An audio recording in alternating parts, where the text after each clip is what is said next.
The Velen Empire had conquered 37 star systems. They moved across the galaxy like a dark wave, taking everything in their path. No species had ever stopped them. No world had ever said no and lived to tell the story. When their ships appeared in the sky, civilizations fell. It was always the same. Fear came first, then surrender, then slavery. High Commander Torak stood on the bridge of his flagship and looked at the small blue planet on his screen. Earth, the humans called it. A tiny world at the edge of an unremarkable solar system. His scouts had been watching it for 10 years, and their reports were always the same. The humans were weak. They fought among themselves constantly. They had no single government, no unified military, and their weapons were primitive. They had barely touched their own moon. "This will be easy," Torak said to his officers. "We will be done in 3 days." His tactical officer pulled up the data. "They have nuclear weapons, Commander. Dangerous to themselves, but nothing that can threaten our ships." "Good. Prepare the fleet. We move in 72 hours. Torak had done this many times before. He knew how it worked. Show overwhelming force, demand surrender, and watch as the primitive species gave up everything. Some species tried to fight at first, but they always broke. They always surrendered.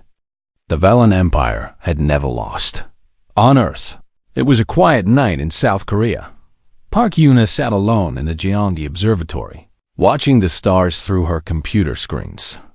She was 31 years old and had spent her whole life studying space. Most nights were boring. She would track asteroids, log data, and drink too much coffee. Tonight was different. At exactly 2:47 a.m., her instruments detected something strange. A cluster of objects was moving toward Earth from beyond Neptune. They were not asteroids. They were not comets. They were moving in perfect formation, and they were slowing down. Yuna checked her data 3 times. Then she checked it again. Her hands were shaking when she picked up her phone and called her colleague, Kim Doan at the Korea Aerospace Research Institute. "Doan, wake up," she said. "I need you to look at something right now." "Yuna, it is 3 in the morning. I know. I also know that there are at least 50 objects approaching Earth in perfect formation. They will be here in 72 hours. So please, wake up." There was silence on the other end. Then Dohan said, "I am getting dressed now." Within 1 hour, every major space agency in the world had confirmed the readings. Within 2 hours, military commanders were being woken from their beds. Within 6 hours, the leaders of every nation knew the truth. Something was coming, and it was not friendly. General Lee Tae-yun had served in the Korean military for 28 years. He had seen many crises. He had trained for war his entire adult life. But nothing had prepared him for a video conference with military leaders from 12 countries, all of them looking at the same impossible data. "What do we know?" asked the American general. "They are ships," said a scientist from NASA. "At least 50 of them. The largest is almost 3 kilometers long. They will reach Earth orbit in approximately 70 hours. Can we communicate with them? We have tried every frequency." No response. General Taeyeon listened carefully. His mind was racing, but his face stayed calm. Finally, he asked the question that everyone was afraid to ask. "What do we know about fighting them?" The silence that followed was the only answer he needed. They knew nothing. They had no idea what weapons these ships carried. They had no idea what species was inside. They only knew that something very large and very advanced was coming, and humanity had less than 3 days to figure out what to do. "Then we need to learn fast," Taeyeon said. "And we need to work together. All of us. Whatever problems we had before today, they do not matter anymore." Across the world, the same conversations were happening. Old enemies became new allies. Ancient conflicts were set aside. For the first time in human history, the entire species faced a common threat, and there was no time for politics. Park Una did not sleep for the next 3 days. She stayed at her observatory, tracking the approaching fleet and sending updates to every government that asked. She watched the ships grow larger on her screens, and she felt something strange in her chest. It was not just fear. It was also anger. These things, whatever they were, thought they could just come and take her world. They thought humans would simply give up. She did not know what was going to happen. She did not know if humanity could win. But she knew one thing for certain. She was not going to surrender. And looking at the reports coming in from around the world, she realized that billions of other humans felt the same way. On his flagship, High Commander Torak reviewed his final plans. In 48 hours, he would demand Earth surrender. In 49 hours, the humans would accept. In 50 hours, another world would belong to the Velen Empire. He had no doubt. He had done this 37 times before. This time would be no different. He was wrong. The Velen fleet arrived on a Tuesday morning. Park Una watched from her observatory as the massive ships took their positions over every major city on Earth. Seoul, Tokyo, New York, London, Beijing, Moscow. Everywhere humans lived, a Velen warship hung in the sky like a dark cloud. The sun disappeared behind metal and shadow. High Commander Torak broadcast his message across every radio frequency, every television channel, every phone and computer on the planet. His voice was cold and confident. People of Earth, I am High Commander Torak of the Velen Empire. Your world now belongs to us. You have one planetary rotation to surrender completely. Put down your weapons. Shut down your governments. Accept your place in our empire. If you do not comply, we will destroy your cities one by one until you understand. You have no choice. Resistance is death. The message ended. Silence fell over the world. In homes and offices, in schools and hospitals, in military bases and government buildings, 8 billion humans heard the same words. Surrender or die. In Seoul, Captain Shin Jae-won gathered her soldiers in the basement of a shopping mall. Her unit was a mix of army regulars, police officers, and civilians who had refused to evacuate. There were 43 of them, and they had weapons meant for fighting other humans, not aliens from another star.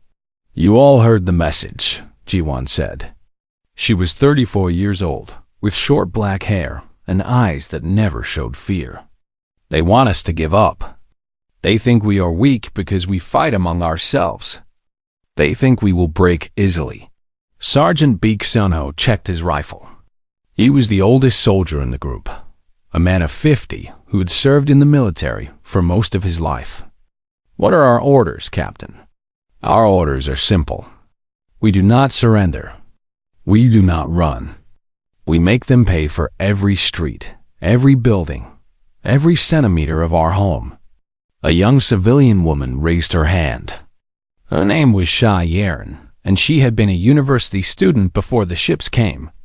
But how can we fight them? We do not know anything about them. We do not know their weaknesses. Ji-won smiled.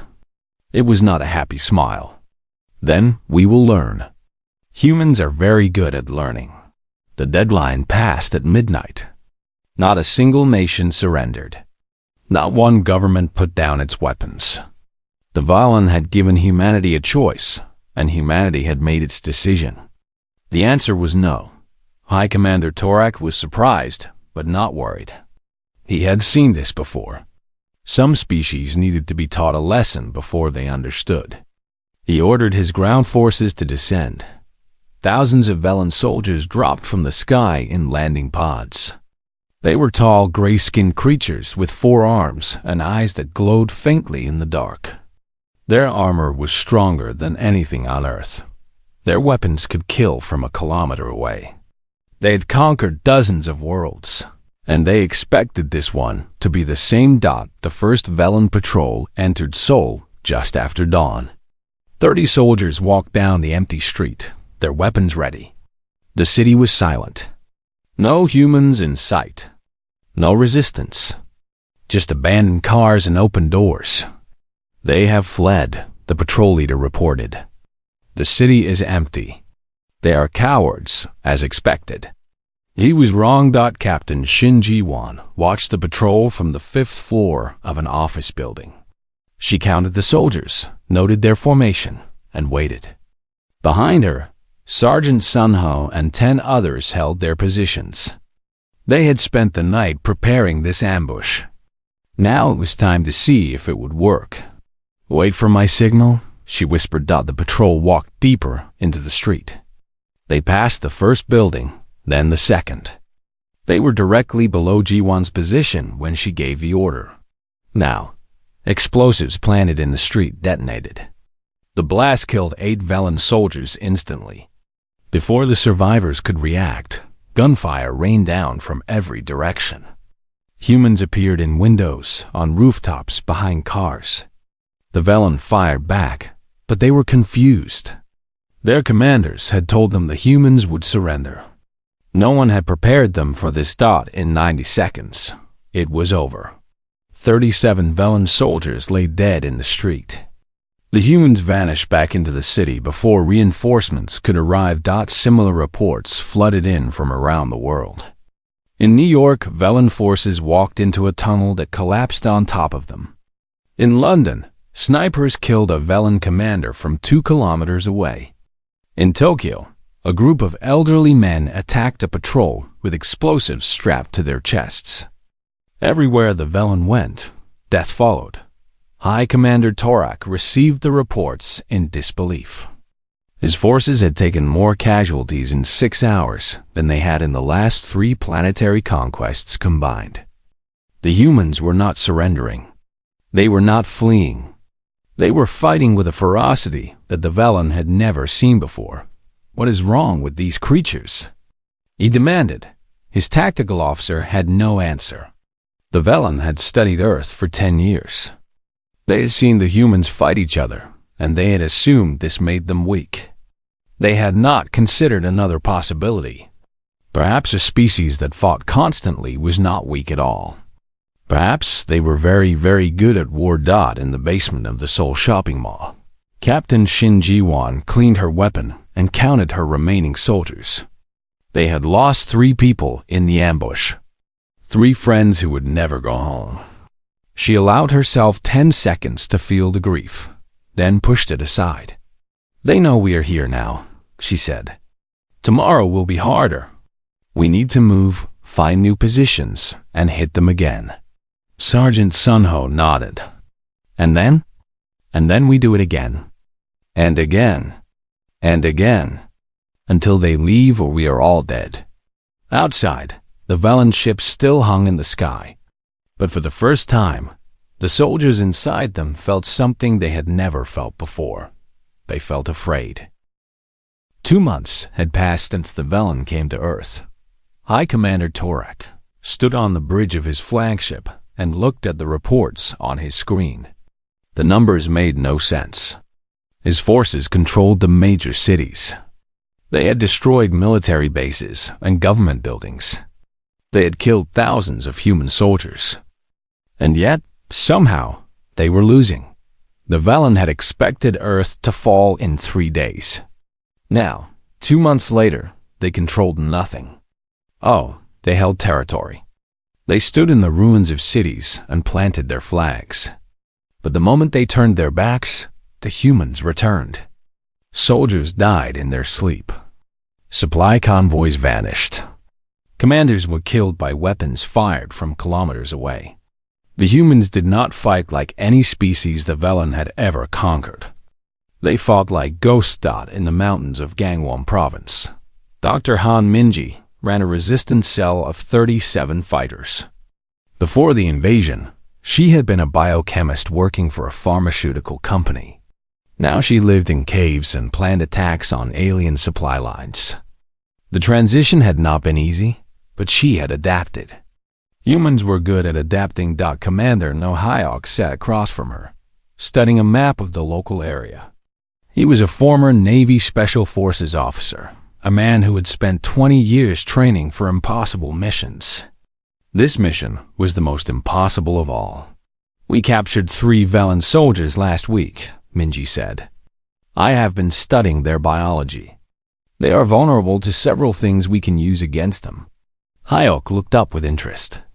"Tell me." "First, they cannot process certain types of our fungi.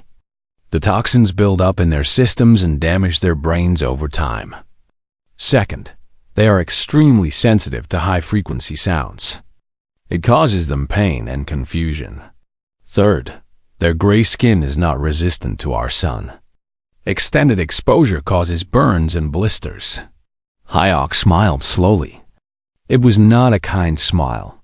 "So we poison their food, attack their ears, and keep them outside during the day." "Exactly. They wanted our planet. Let us make sure it kills them." The Resistance had learned much in 2 months. They had captured Velen weapons and figured out how to use them. They had studied Velen tactics and found ways to counter them. They had built a network of hidden bases, secret communication channels, and supply routes that the aliens could not find. Most importantly, they had learned that the Velen were not invincible. They could be hurt. They could be killed. They could be beaten. In Seoul, Lieutenant Cho Yoonji worked in the subway tunnels beneath the occupied city. She was 26 years old and had become one of the most wanted humans on the planet. Before the invasion, she had been a military intelligence officer. Now she coordinated information for what remained of the Korean resistance. Messages came to her from across the country, and she turned them into plans that kept the fight alive. "The Velen are pulling back from the rural areas," she reported during a secure radio transmission. "They are concentrating their forces in the cities. They think walls and buildings will protect them."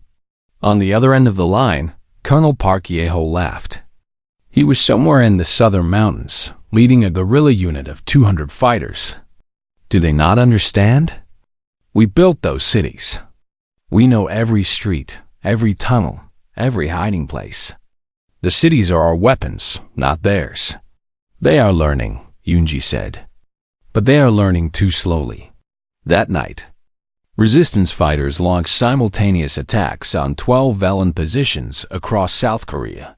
They used explosives, captured weapons, and tactics that the aliens had never seen before. The attacks lasted less than 10 minutes each.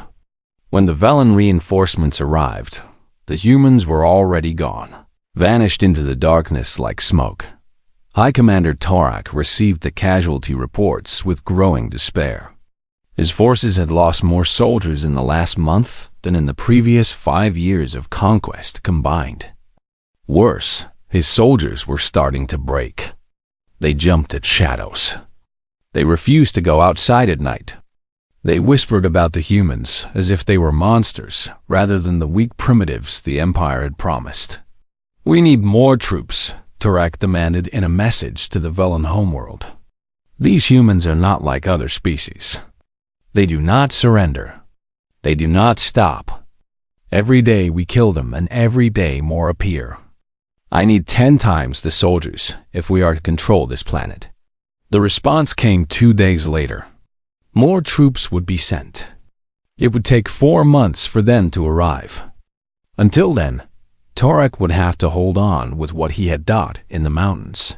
Dr. Han Minji stood at the entrance of her cave and looked up at the Velen ship that floated in the distant sky. 2 months ago, she had been afraid.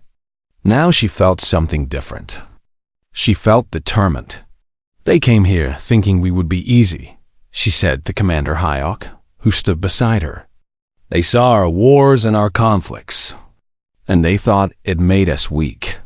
"They did not understand," Hayok said. "No, they did not understand that a species that survives constant war becomes very good at fighting.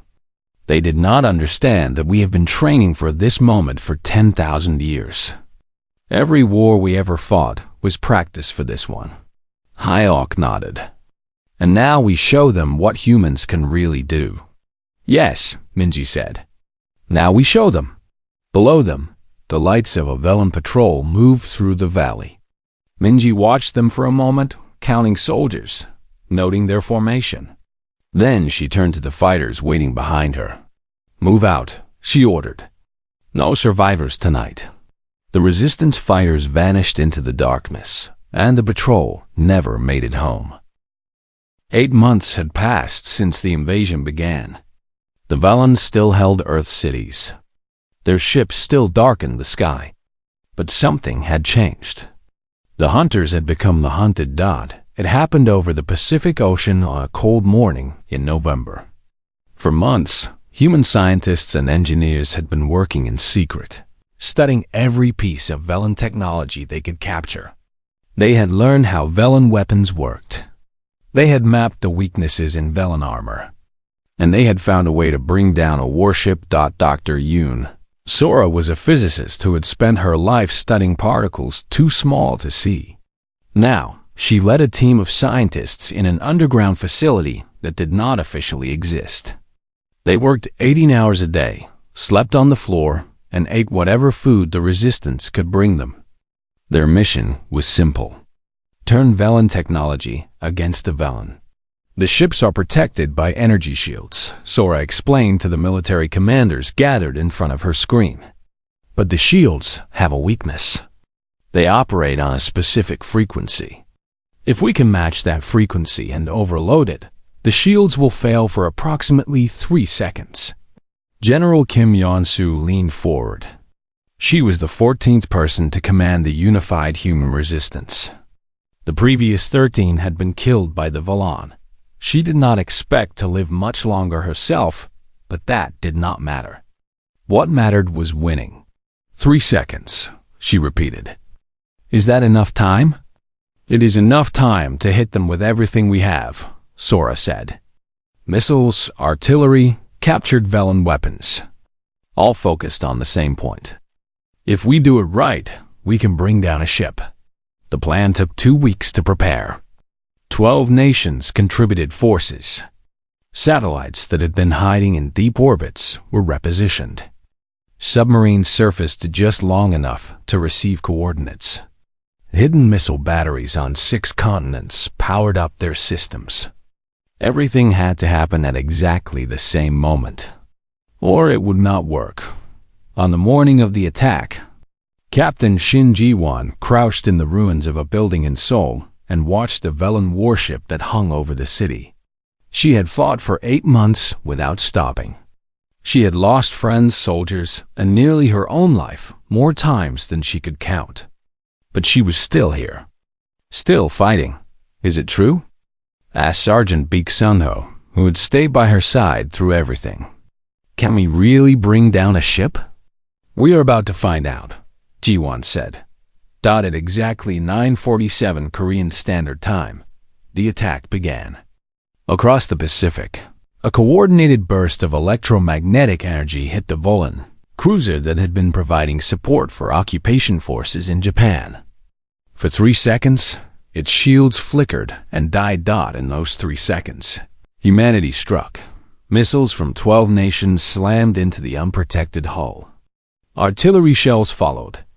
Captured Velen energy weapons, positioned on the coastlines, fired in perfect unison. The cruiser shuddered, tilted, and began to fall. Captain Ji-won watched from Seoul as distant fire lit up the sky. She could not see the ship falling, but she heard the explosion when it hit the ocean. The ground shook beneath her feet. Around her, resistance fighters began to cheer. We got one, Sun-ho said, his voice filled with wonder. We actually got one. On his flagship, High Commander Torak received the news in stunned silence. A Velen warship had been destroyed. Not damaged. Not disabled. Destroyed by humans. By primitives with nuclear weapons and chemical rockets. It was impossible. It could not be happening. But it was. Worse news followed in the days after the attack. Human forces had recovered pieces of the fallen ship. They were studying Velen technology at an incredible speed. Within weeks, human scientists began producing their own versions of Velen weapons. Not as powerful, not as elegant, but they worked. The humans were learning, adapting, evolving. In her underground laboratory, Dr. Yoon Sora worked day and night on the captured Velen equipment. She had never been so tired in her life, and she had never been so alive. "It is beautiful," she admitted to her team, holding a piece of Velen circuitry in her hands. "Their technology is centuries ahead of ours, but it follows rules. Physics is physics, no matter what planet you come from. If we can understand the rules, we can use them. How long until we can build our own ships?" asked one of her engineers. SOR smiled. "Give me a year. Maybe less." Across the world, the news spread through the resistance like wildfire. A Velen ship had fallen. Human weapons had done the impossible. The aliens were not invincible.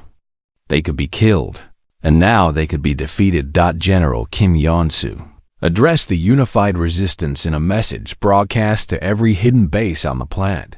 "For 8 months, we have survived," she said. "We have hidden in shadows, struck from darkness, and watched our friends die. Today, that changes. Today, we proved that we can win. Today, we showed the Velen that their ships can fall. Tomorrow, we begin taking back our world." In the mountains of Gangwon Province, Commander No Hyok gathered his fighters and began planning the next phase of the war. Dr. Han Minji stood beside him, her eyes bright with something that might have been hope. "They made a mistake," she said quietly. "When they invaded Earth, they woke something they did not understand." "What is that?" Hyok asked. Minji looked at the fighters around her. Men and women who had given up everything to resist. Soldiers who refused to surrender, no matter the cost. Scientists who worked until they collapsed. Ordinary people who had become warriors. "Humanity," she said. "They woke humanity, and now they will pay for it." Above them, the Velen ship still hung in the sky. But for the first time since the invasion began, they no longer seemed invincible. They seemed like targets. The turning point had arrived. 1 year after the invasion began, humanity launched its final attack. The Velen had started with 50 warships and 500,000 soldiers. Now, they had 31 ships and fewer than 200,000 troops. Every day brought new losses. Every night brought new attacks. The humans had learned to use Velen weapons against them. The humans had built their own energy shields. The humans had become something the Velen Empire had never faced before. They had become dangerous. High Commander Torax stood on the bridge of his flagship and watched the reports come in. Cities he had conquered were falling back into human hands. Units that had seemed secure vanished overnight. His soldiers refused to patrol without 10 times the usual numbers. The reinforcements from the homeworld had arrived 3 months ago, and already half of them were dead. "We should leave," his tactical officer said quietly. "This planet is not worth the cost." "The Empire does not retreat," Torax said, but his voice lacked conviction. He had said those words 100 times before. He was no longer sure he believed them. On the ground, General Kim Yeon-soo coordinated the largest military operation in human history. Forces from every nation moved in perfect unison. They attacked the Velen positions with weapons made from alien technology. They struck with the fury of a species that had been pushed to the edge and refused to fall. Sergeant First Class Jung-hwa led one of the assault teams moving through what remained of Tokyo. He was 53 years old. He had lost his wife and 2 children in the first week of the invasion. For 1 year, he had done nothing but fight. Now, he was about to finish what he started. "The Velen Command Center is ahead," he told his squad. 40 enemy soldiers inside, heavy armor, energy weapons. They think their walls will protect them. A young soldier named Beak Mina checked her captured Velen rifle. She was 19 years old and had been a high school student when the invasion began. Now she was one of the most effective soldiers in the resistance. "What is the plan, sir?" Jungwa smiled. It was not a kind smile. "We go in the front door. We kill everything that is not human. We plant our flag in their command center." "That is not a complicated plan," Mina said. "The best plans never are." The assault began at dawn. Human forces hit the Velen command center from 4 directions at once. Energy shields clashed with energy shields. Explosions lit up the morning sky. The fighting was brutal, close, and bloody. But the humans had advantages the Velen did not expect. They knew the buildings. They knew the streets. They had spent a year learning how to kill aliens, and they had become very, very good at it. The battle lasted 6 hours. When it was over, the Velen flag no longer flew over Tokyo. Similar reports came in from around the world. Seoul was free. London was free.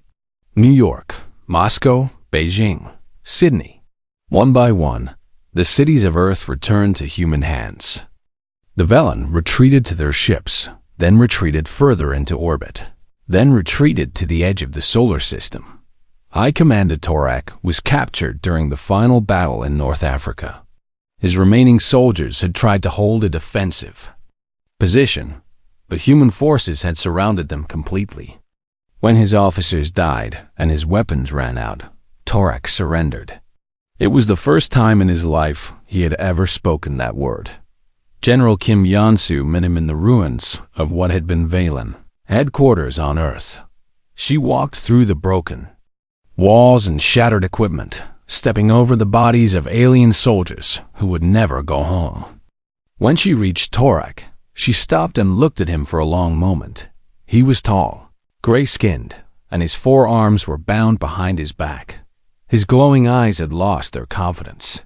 He looked old and tired and broken. "You should have researched. Use more carefully," Kim said through a translator device. "You saw our wars and our conflicts. You saw our weapons and our technology. You thought you understood us." Torak said nothing. "You did not understand," Kim continued. "We are not a species that grew up in safety. We survived ice ages that killed most of our kind. We survived plagues that wiped out half our population. We survived each other, which may have been the hardest thing of all. Every challenge we faced made us stronger. Every war we fought taught us something new." She stepped closer, and her voice became cold. "You came to our world and demanded that we surrender. You threatened to destroy us if we refused. You thought we would be afraid." Torak finally spoke. His voice was quiet, defeated. "We were wrong." "Yes," Kim said. "You were wrong. And now you will go back to your empire and tell them what happened here.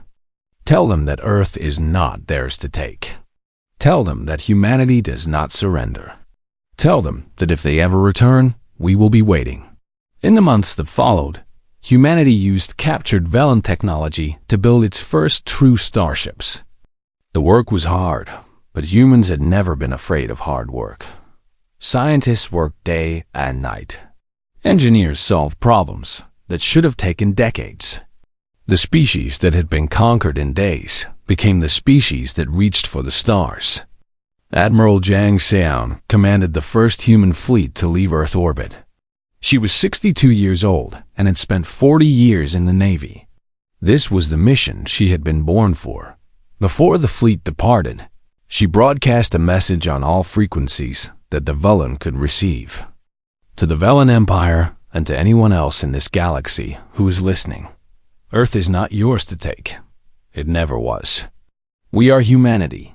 We are coming for our place among the stars. You can welcome us as equals, or you can learn the same lesson the Velen learned." She paused, letting the silence carry her words across the void. "We learn from our enemies. We adapt to every challenge. And we never ever give up. Think carefully before you make us your enemy." The Velen thought we would be easy to conquer. You can ask them how that worked out. Behind her, Through the view screen, Earth hung blue and green and beautiful. A world that had been tested and had refused to break. A world that had earned its place in the universe. Dr. Yoon Sora watched the fleet depart from her laboratory on Earth. She had spent a year building the technology that made this possible. Now she started working on the next generation of ships. There was always more to learn, more to build, more to create. Dr. Han Minji returned to medicine, helping to rebuild the hospitals and clinics that the invasion had destroyed. But she kept her rifle close, just in case. Captain Shin Ji-won was promoted to colonel and given command of Earth's first planetary defense force. She never stopped training, never stopped preparing. If the Velen or anyone else ever returned, she would be ready. And in a quiet observatory in South Korea, Park Yuna continued to watch the stars. She had been the first to see the Velen coming. Now she watched humanity's ships fly toward those same stars, ready to find their place in a galaxy that had tried to destroy them. The Velen Empire had sought to conquer a primitive species on a small blue world. Instead, they had awakened something the galaxy had never seen before, a species that did not surrender, a species that fought back, a species that learned from every defeat and grew stronger from every victory. Earth was not theirs to take. It never would be.